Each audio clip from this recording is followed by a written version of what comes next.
Hey, this is Byron from the Pachyderm SRT channel, and we're going to do the initial reaction to the car. So we waited a couple weeks because I didn't want to do my first initial, like the day of excitement, because who's not going to be high on their car after not having it for like 8 weeks? I'm still just as excited as I was the day I got this car to drive this thing.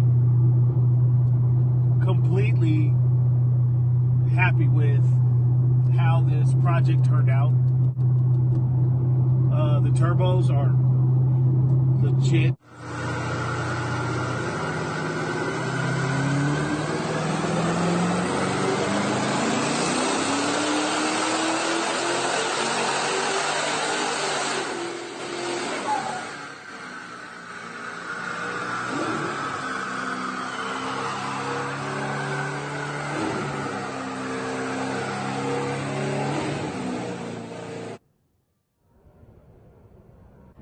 So we've got another project of a TH400 because we beat on it.